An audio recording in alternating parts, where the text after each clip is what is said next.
sou a Fernanda Kerr, psicóloga especializada em famílias e adolescentes. E este é mais um episódio do Descomplicando a Adolescência, um espaço para entender, acolher e fazer essa travessia da adolescência com mais leveza para pais e filhos. No episódio de hoje, eu recebo uma convidada muito especial. Para começar, ela já tem um nome lindo, vocês vão ver quem é. Mas é uma pessoa muito querida, é alguém que vive a adolescência dos dois lados ao mesmo tempo, no consultório e em casa, porque ela é mãe de 3 adolescentes, mas ela também é uma psicóloga especializada em adolescência. Eu tenho o prazer de conversar com ela, Fernanda Garcia, psicóloga especialista em psicologia da educação e em reprodução assistida. Você que atende adolescentes, adultos, orientação de pais e pacientes na reprodução assistida, seja muito bem-vinda. Mãe de 3 e que fazem dela não só um profissional experiente, mas alguém que sente na pele todos os dias os desafios e as delícias dessa fase. Hoje, nós vamos falar sobre maternidade, prática clínica, vínculos, desafios e sobre como é possível equilibrar a mãe que a gente é com a psicóloga que mora em nós, mesmo quando nenhuma das duas tem todas as respostas. Se preparem, porque esse episódio está profundo, leve e cheio de aprendizados. Fernanda Garcia, seja muito bem-vinda. Olá, querida. Muito obrigada pelo convite, muito obrigada por essa partilha, troca de conhecimento. Estar aqui com você é muito bom. Muito obrigada. É um prazer te receber. Esse convite foi feito há muito tempo. E que bom que deu certo, né? Uma honra ter você aqui participando com a gente. Eu que agradeço. Esse espaço é seu. Querida, vamos lá. Você vive a adolescência por ângulos muito intensos, né? Como psicóloga e como mãe de 3 adolescentes. São 3 adolescentes em casa e várias adolescências no consultório. A gente fala que as adolescências são plurais, daí, inclusive, que vem o nosso encontro nessa caminhada, né?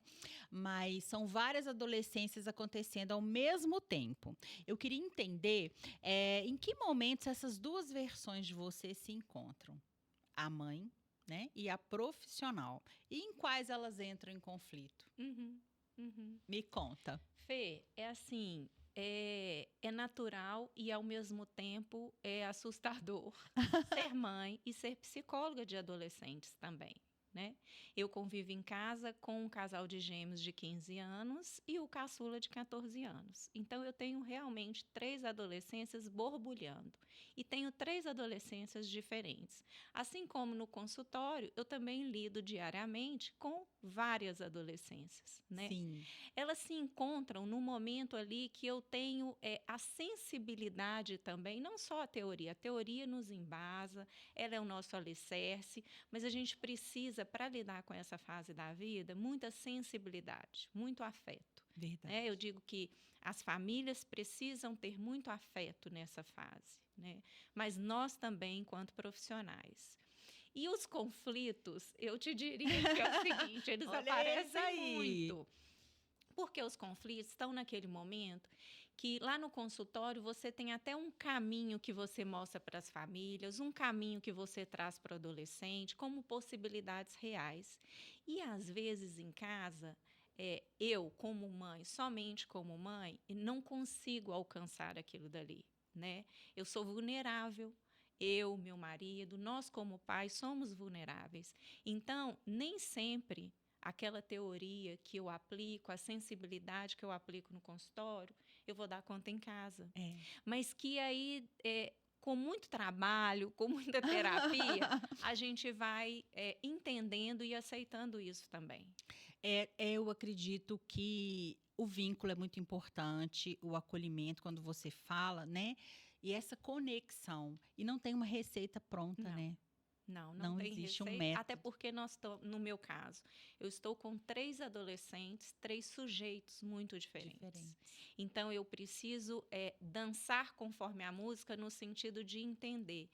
Fora isso, eu sou atravessada pela minha própria adolescência. Ah, claro, com certeza. Ela está aí, né? Reeditada. Né? E aí tem hora que são 4 adolescentes ali, né, Fernanda? Exatamente. Eu acho que isso é uma riqueza, mas ao mesmo tempo vira gatilho para muitas coisas, né? Que aquilo que você viveu vem à tona, porque é um convite para revisitar a nossa própria adolescência. Revisitar a nossa adolescência. E aí a gente tem que ter um jogo de cintura, tem que ter ajuda. Isso é interessante. Existe algum aprendizado assim que você conseguiu enxergar como mãe e que transformou completamente a forma como você atende seus adolescentes no consultório? Sabe, porque uma coisa é assim, temos a teoria, vamos tentar aplicar essa teoria.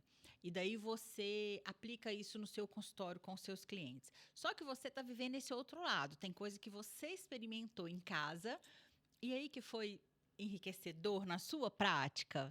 Eu penso que a forma de escutar esses meninos de uma forma mais compassiva, tranquila, com uma validação, mostrando a eles que sim, apesar do momento que eles estão vivendo, ou independente de qualquer situação que eles estejam vivendo, a gente está ali para julgar. Num primeiro momento, Para não julgar. Para não julgar. Num primeiro momento, a gente tem essa escuta limpa, livre. Depois, a gente vem ali dando os contornos necessários. Sim. Mas, assim, que o adolescente entenda, tanto o adolescente do consultório quanto os nossos filhos, eles entendam que a gente está ali para fazer uma parceria. Entende? Sim, estamos jogando do mesmo lado, né? Do mesmo time. lado. Nós não somos de times adversários. Apesar de, nesse momento da adolescência, em alguns estágios assim, parece que estamos jogando em times adversários. Então, assim, a escuta é algo fundamental, mas eu digo assim, de uma escuta limpa. Entendi. E aí, essa pergunta que eu preparei vem muito a ver com isso que você acabou de falar, né? Se na clínica você ajuda muitos pais a lidar com a adolescência dos filhos. De certa forma, você começou já contando que sim, que você faz as orientações. Mas você já precisou buscar orientação para lidar com a adolescência dos seus filhos? Com certeza. Qual que é o tripé aí? É terapia, supervisão, formação? Tudo junto, Conselho tudo junto. de amigos. Amigos, na parte pessoal ali, você conversar com quem está passando ali pela mesma fase. A terapia me ajuda muito. Baixar as minhas expectativas. Isso. Entende? Isso é muito Esquecer um pouco da adolescente que eu fui. E que a minha expectativa vai girando muito em torno, quando a gente não trabalha, de ficar esperando os nossos filhos um pouco de uma reprodução daquilo que deu certo para mim. Sim. Mas não necessariamente vai ser pode dar certo para ele, mas não do mesmo modo. Outro mundo, outra época, né? Então, assim, eu bato forte nisso no consultório, principalmente quando eu vou orientar pais. A nossa época foi a nossa época. Né? A gente precisa entender que o nosso adolescente é agora, é nesse presente. Então, assim, a minha busca por ajuda, e eu busco mesmo essa ajuda, é muito disso, de tentar me separar cada vez mais a minha adolescência da adolescência dos meus filhos. Como é rico você falar isso, sabe? Porque eu acho que quando não se tem essa clareza, as coisas vão ficando muito difíceis, né? No dia a dia ali. E até um exercício de humildade isso, né? Exatamente. De falar, agora não é a minha vez. O palco é deles, deixa eu me retirar, deixa eu observar de longe, vir fazendo esse contorno, porque a gente tem o papel de educar, de orientar, de falar o que pode, o que não pode, mas de uma forma que também converse com as necessidades de hoje. Exato. Eu costumo dizer que é uma liberdade monitorada. Liberdade assistida. Assistida. Eu falo muito isso com eles. Liberdade assistida, monitorada. Por quê?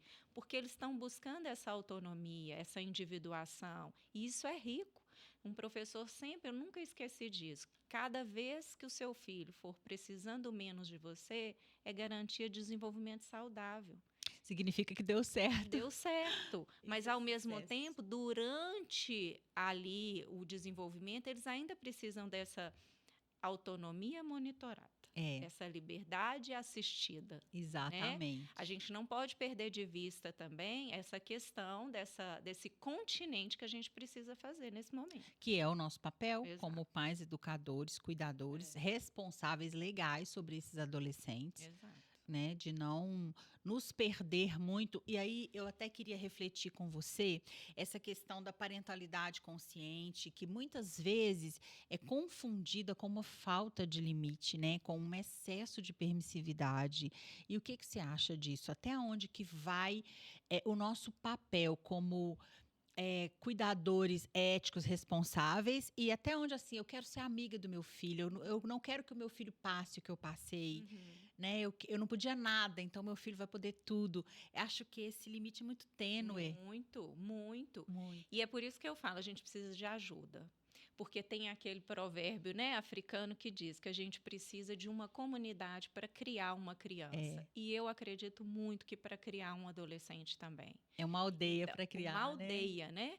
Então a gente precisa de entender que a gente precisa de ajuda, a gente precisa de recursos e a gente precisa se afastar da nossa própria Sim, adolescência. Porque senão a gente perde a medida. Perde a medida, às vezes, do excesso de limite e da falta dele. exatamente. Encontrar esse caminho do É o meio caminho do é meio. o maior desafio. Muito desafiador, muito. Muito. E é aquilo que a gente já falou, principalmente quando você lida com sujeitos diferentes, na mesma casa, por exemplo, que é o meu caso. Sim. Então, ora você cede, ora você puxa, né? Mas durante um tempo eles precisam muito desse continente ainda. E o que então essa convivência simultânea com personalidades tão diferentes te ensina sobre a individualidade do adolescente? Me ensina que principalmente nessa fase, né, que eles estão ali buscando essa individuação, essa identidade, eu preciso ser muito coerente com cada um deles. Eu não estou falando que é fácil, não. Tem hora que a gente escorrega, sabe? Tem Sim, dia que não sim. tá bom, tem dia que você tá cansada, tem dia que você não tá nem Você finge que não viu, acreditando, finge que não viu. porque maternidade real é isso também, né? É isso também, É. né? A gente precisa também se acolher. E eu tenho aprendido a me acolher muito. Porque nesses momentos a gente precisa entender que eu não vou dar conta de tudo, não. Mas eu preciso ter, de novo, eu vou repetir, a escuta limpa para cada um deles. Né? Que lindo A isso. gente, como pai e mãe, a gente, quando tem mais de um filho em casa, principalmente, a gente precisa ter uma coerência de até não envolver todo mundo no mesmo balaio, né? Como Isso. era antigamente, na época da A minha regra que mãe. vale para todo mundo. Apanhava um, apanhava Todo mundo. todos, ficava de castigo um, ficava de castigo todos, não queria saber o motivo, quem que estava É. envolvido. Eu preciso trazer a individualidade de cada um e o diálogo. Eu falo isso, eu sou repetitiva no Uhum. consultório com as famílias. É o diálogo.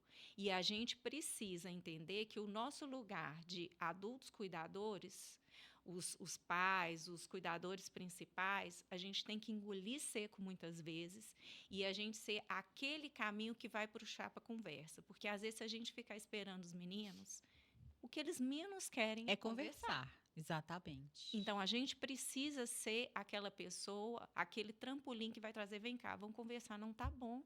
Nós precisamos conversar. Eu gosto muito de dizer com os meus pais, né, os pais que eu acompanho no consultório, eu falo meus pais são os meus clientes, que você é o adulto da relação, não Exato. esqueça disso. Uhum. Porque às vezes fica aquilo, ele tá com birra, eu tô também. Uhum. Né? Ele quer fechar a porta do quarto, o problema é dele, a hora que ele quiser ele saia. Não, Não. ele está passando por todos os conflitos, ele está com um cérebro em desenvolvimento e maturação, e ele vai fazer birra muitas vezes. Então, vai você também fazer birra, pai e A mãe? gente pode até esperar o melhor momento. Sim. Porque às vezes a gente está com raiva mesmo, a gente não está com as melhores palavras. Então, espera aquele momento que você dá um respiro, que você volta para o centro, mas você fazer esse movimento. Porque eu já entendi que se a gente esperar, às vezes não vai acontecer. E aquilo vai virando uma bola de neve. E vai virando um padrão de comportamento, Exato. né? Do tipo assim, a gente não precisa ter conversas difíceis.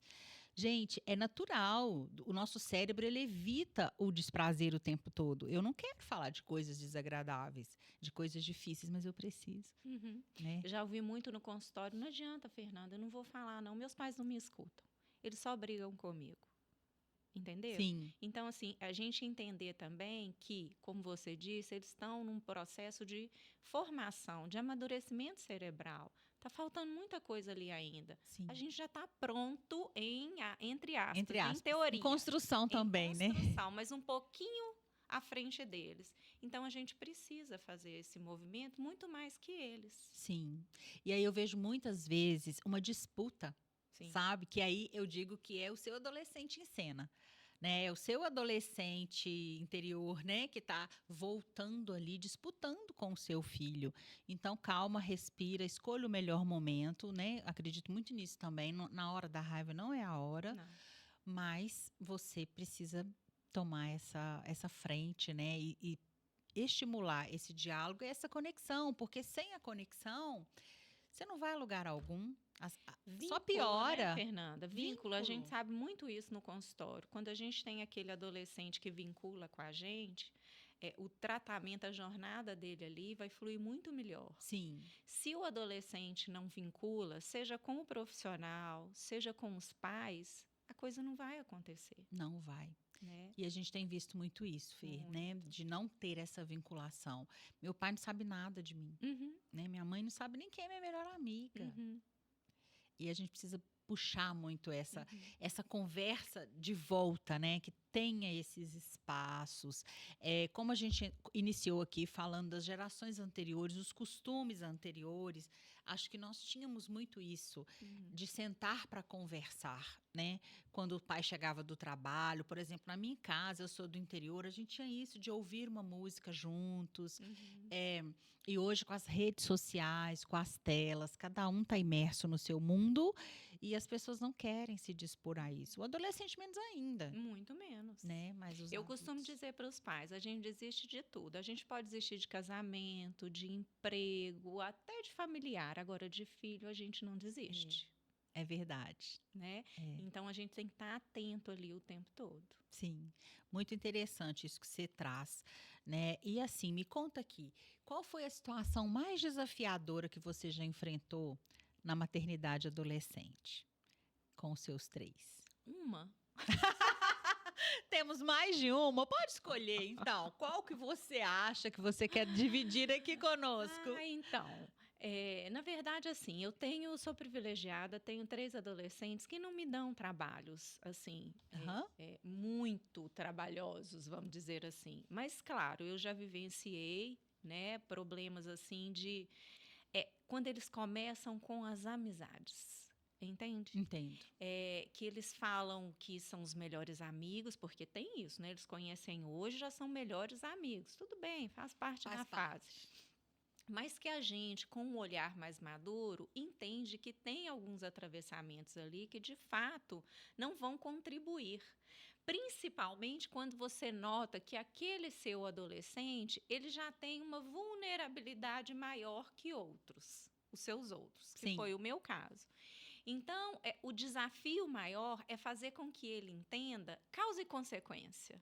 Entende? Sim, sim. Do tipo assim, meu filho, eu tô te mostrando que existe, eu tô te falando que vai ser nocivo, mas até ele entender fica um gap muito grande, um Fica um limbo, delay ali. um delay dele entender, nossa, minha mãe mais velha, acho que eu não sei nada, que eu vou cair nessa, até quando de fato acontece alguma coisa e ele percebe, só que também não admite Não. que aquilo ali era nocivo mesmo, né? E é difícil esse lugar da mãe ficar meio que Muito. assistindo que vai dar errado, né? Muito. A gente O até pagar tenta, pra no meu ver. caso, eu até tentei.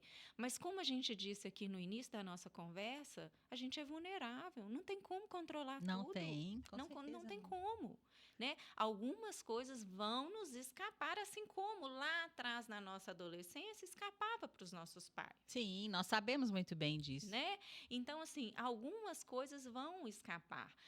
Eu costumo dizer, falo isso muito na minha terapia, que se eu pudesse, e eu acredito que a maioria das mães, a gente não queria que filho sofresse. Não, Porque eles sofrem uma vez, a gente sofre vezes 3 ou vezes 1000. Sim, sim. Porém, existem coisas que eles vão vivenciar que não tem como eu controlar. Eu não vou prender ele dentro de casa. Não. Ele vai ter, assim, aquela liberdade assistida o tempo todo. Então, ele também vai ter que fazer escolhas.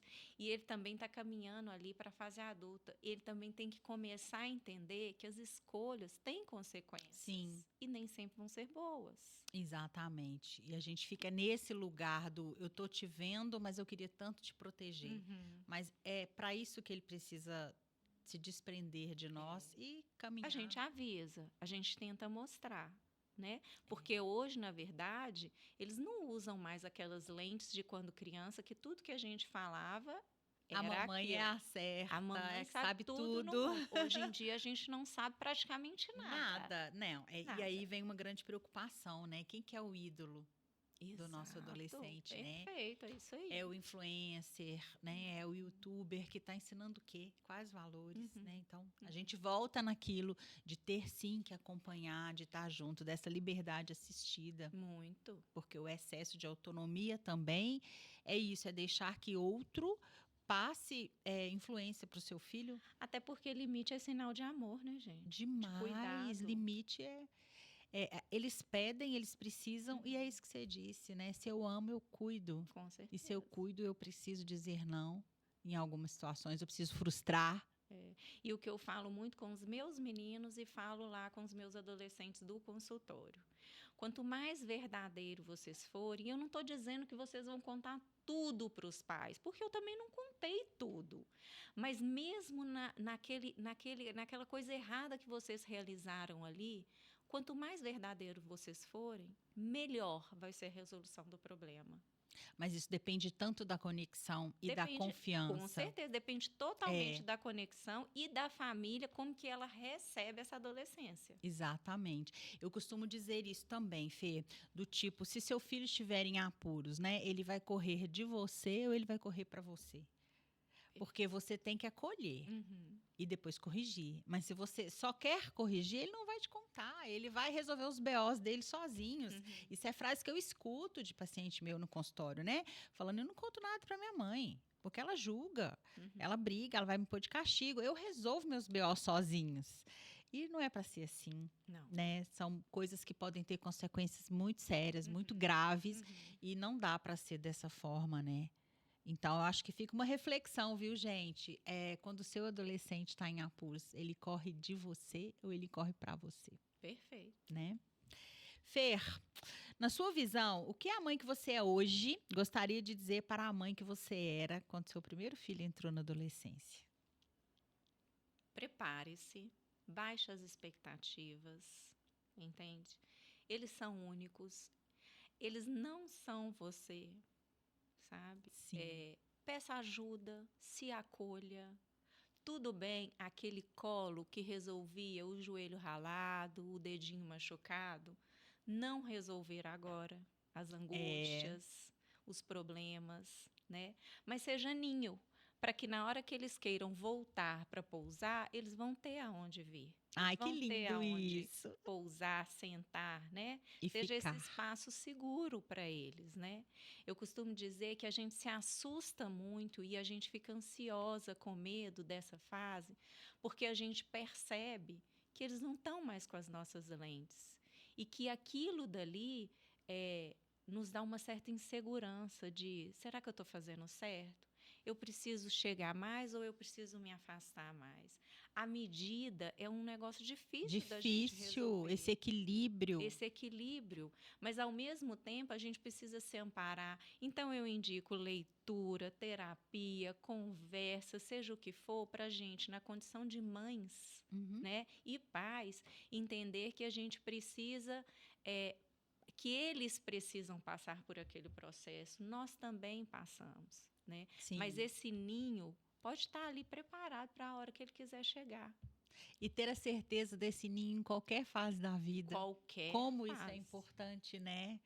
Você pode ter quantos anos for e saber que tem um lugar que vai te acolher. Exatamente. Isso faz toda a diferença. Toda a diferença, né? É muito importante. É ser o porto seguro mesmo, né? A família mesmo, na essência dela, no sentido de acolhimento. Sim. Menos julgamento. Isso. Né? No sentido pleno do que esse acolhimento quer dizer. Amor. Eu te acolho mesmo que as suas escolhas sejam diferentes das minhas, das que eu sonhei para você, e aí vem muito essa questão da expectativa que você disse, né?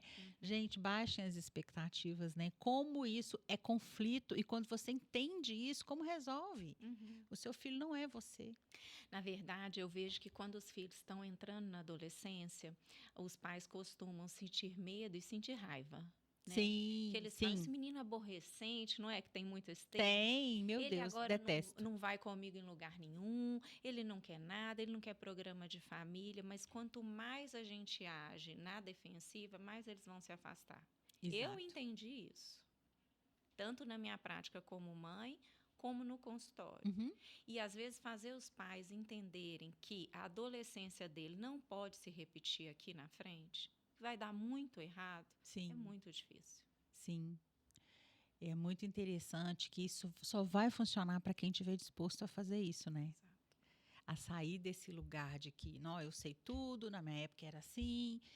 Se você continuar, né, nesse lugar, com certeza vai dar tudo errado. Então, é se movimentar. Eu falo que a adolescência, ela nos obriga a nos movimentar.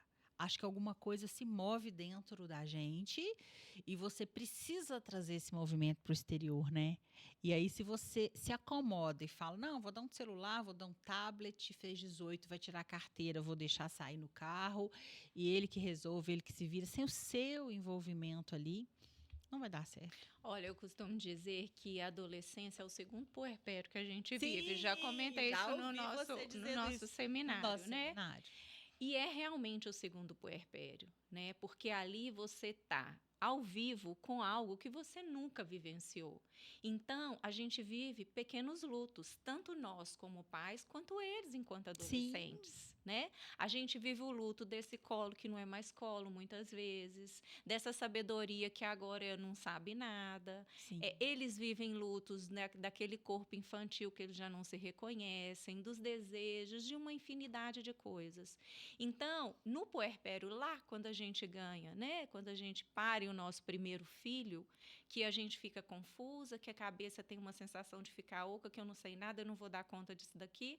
Na adolescência, eu costumo dizer que se repete. Sim. Se repete. E aí a gente precisa de quê? Ajuda. Ajuda. O tempo todo é de ajuda. Né? É verdade. Para entender o que está se passando, para também não encher de rótulos essa fase, né? De estigmas. É chato, pelo amor de Deus, tô doido que acaba isso, aquelas coisas todas. Então a gente precisa recorrer. Seja um livro, seja um caderno, seja uma ajuda, um podcast, seja alguma coisa. Mas é isso que você falou, que eu assino embaixo. Em relações, a gente precisa estar disposto. Enquanto pais, temos que estar dispostos. Sim. Porque é isso, se você descansa e fala, bom, já cumpri minha missão, agora ele faz o que ele quiser, não é por aí. Não. A gente precisa continuar, exato, né, nos dedicando. É fácil? Não é fácil, não. A gente não está romantizando a adolescência, não. E nem a maternidade. Nem a maternidade. É muito desafiador. Eu tenho os meus desafios, você tem os seus desafios, e que não são poucos. Sim. Mas a gente está lutando ali, para pelo menos... eu falo o seguinte com o adolescente que eu atendo. Pega na mão dos seus pais, vive a tempestade juntos. Daqui a pouco vem a calmaria. Mas vamos viver a tempestade juntos? Como é importante isso, né? Trazê-los para isso também. Porque a gente, às vezes, vê as famílias muito se desmantelando mesmo, assim, né? Do tipo, nossa, essa fase desestruturou tudo aqui em casa, não sei mais o que fazer. Às vezes, trazem o filho para terapia, mas acham que não vão se envolver, né? Eu já estou fazendo o que precisa fazer, resolve aí com esse menino, que eu não aguento mais. Mas aí, quando chega nessa parte do... Então, vem cá você, vamos sentar aqui, vamos conversar... Muitas pessoas não estão dispostas. Não. E aí, se não tiver essa disponibilidade e essa disposição, porque são duas coisas, não vai mudar. E acreditar, né, Fê? Acreditar que aquilo ali realmente é um tempo que foi vivido por nós, que vai ser vivido por todas as pessoas. Sim. E que é muito importante o que virá, né? Então, dependendo de como viver esta fase, né, a próxima etapa, que é a vida adulta, ela vai ser mais ou menos tranquila, né, com mais ou menos segurança, dependendo de como que foi essa travessia também, Essa travessia. né? Essa travessia agora. Que delícia esse papo com Muito você. bom. Eu queria ficar aqui horas e horas e horas, porque eu acho que você tem tanto para contribuir para a gente. Tá sendo uma delícia te escutar. Obrigada. Estamos quase encerrando, mas antes eu queria só saber. Na sua casa, assim, existem algumas práticas, alguns rituais, algumas coisas que você faz para melhorar essa conexão, essa cooperação e manter essa presença constante com seus adolescentes? A gente vai tentando, vai trocando, né? Mas eu costumo dizer, partilho isso muito com as famílias, sabe? Sobre essa prática. De tempo em tempos, eu e o meu marido, a gente se reúne, chama os meninos, nada marcado, não. Vamos supor que aquela terça à noite, está todo mundo em casa, eu falo, gente, vamos sentar aqui? Vamos conversar? Esse tema, esse assunto que aconteceu com você, ou com você, ou com você, vamos trazer, aquilo não ficou bem explicado. Então, assim, é uma forma de um diálogo partilhado. Uhum. Eu costumo dizer muito para eles assim, vocês querem começar falando ou eu posso começar, vocês vão me escutar e depois eu e o seu pai vamos escutar vocês. Então, assim, o diálogo é algo muito presente lá em casa, Que muito. bom.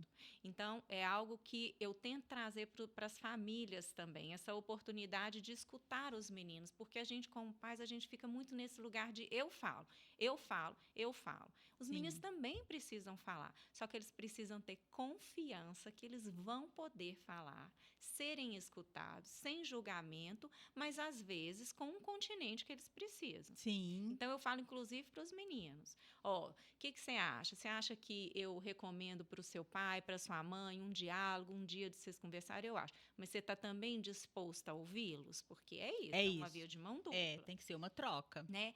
Lá em casa eu costumo fazer também, de vez em quando eu coloco bilhetinhos no computador, às vezes de cada um, ou na mochila, né? Ou às vezes até uma mensagem no WhatsApp, você é muito importante para nós, a gente tem um grupinho, nós 5 da família, então eu lanço ali. A gente vai tentando cartas na manga para trazê-los de alguma forma, Sim. né? Tem dias que um não está bem, o outro não está, vai alternando aquilo ali dentro de casa. Eu falo que a minha casa, assim, ela nunca está na linearidade. Sempre tem uma ali precisando de mais atenção. Mais atenção e também desse movimento todo ali, né? Dessa efervescência toda que a adolescência é, né? Exatamente, ela nos convida a isso, a estarmos muito vivos o tempo todo, sim. né? Vai ter dia que eu não vou ter jeito, que eu não estou bem, que o Breno não está bem, vão ter dias sim. Vida real. Vida real, né? Mas é isso que eu tento fazer. O diálogo, assim, eu fico até repetitiva. A comunicação, ela precisa acontecer. Fernanda, mas eu faço esses encontros, meu filho não fala nada, não tem problema, ele ouviu. Ele está ali, né? Uma hora ele vai falar alguma coisa, ele precisa também se sentir confortável, ele precisa confiar naquele momento. Isso é tão interessante, porque acho que eu tinha comentado sobre a questão das conversas difíceis, né? Porque nesses momentos também é importante trazer aqueles assuntos cabulosos, aqueles assuntos que talvez geram um desconforto na gente, mas que a gente precisa falar com eles, né? A gente precisa falar sobre várias coisas. E eu estou querendo até já contar aqui para vocês de antemão que eu também estou desenvolvendo um outro material que ele se chama, é um baralho que se chama Diálogos em Família, para a gente puxar conversas difíceis, sabe? E aí a gente vai falar de vários temas que atravessam, né, a vida, que atravessam a adolescência, mas que talvez os pais, assim, terem ali uma facilidade de iniciar, porque é muito necessário falar de tudo, né? E que ótimo essas dicas que você trouxe. Então, pessoal, vocês aí que estão nos assistindo, né? Vocês que estão nos assistindo, se inspirem, mas experimentem. Aquilo que funciona na casa da Fernanda não funciona na minha, não vai funcionar na sua, mas você pode criar o seu próprio método. O importante é que exista esse espaço, que ele seja de mão dupla, né? Não é palestra, adolescente não escuta palestra, tá? Então, diálogo, eu falo e eu te escuto. São trocas, né, Fernanda? Trocas. Independente do formato familiar. Se são casados, se são separados, se são os avós que cuidam, independente. Isso. Né? O formato que vai adequar para cada um. Para cada um. Muito bacanas. Adorei as suas dicas. Então, querida, nós já estamos, né, nos aproximando aqui do final desse bate-papo incrível. E eu queria só te fazer uma última pergunta. Se você pudesse dar um recado único que juntasse a sua experiência de mãe e a sua experiência de psicóloga para pais que estão entrando agora nesse ciclo da adolescência, qual seria? Primeira coisa é ficar longe dos rótulos.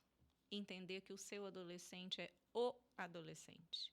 Que a adolescência dele vai ser a adolescência dele e não as adolescências, né? Que ele é um ser individual. Individual. E que você vai precisar, sim, de recursos, de ouvir, de ajuda, de se desprender, como eu já disse agora mesmo, da sua adolescência, para que vocês consigam fazer uma conexão de amor, inclusive, porque é necessário muito amor nesse momento, É, para você dar conta dos desafios que às vezes virão, né? que bacana. Excelente, que papo assim potente, que conversa incrível essa aqui com você. Muito obrigada por compartilhar não só seu conhecimento técnico, mas também a sua maternidade, a sua vulnerabilidade e tudo aquilo que torna a sua atuação tão humana e tão próxima da realidade das famílias, viu, Fê? Uma honra ter te recebido aqui. E para você que nos ouviu até aqui, eu espero que esse episódio tenha te abraçado, que tenha te feito pensar e principalmente te mostrado que ninguém precisa viver a adolescência dos filhos sozinho. Existe caminho, existe apoio, existe uma forma mais leve de atravessar essa fase. Se você gostou desse episódio, compartilhe com outras mães, pais e profissionais. Isso ajuda muito o nosso podcast a chegar a mais famílias. Muito obrigada por ter você aqui mais Eu que uma agradeço, vez. querida, pela troca e pela partilha. Foi uma honra. Obrigada. E volte mais vezes. Com certeza. Quando quiser, a casa é sua. Com certeza. Obrigada pela sua presença e até o próximo Descomplicando a Adolescência.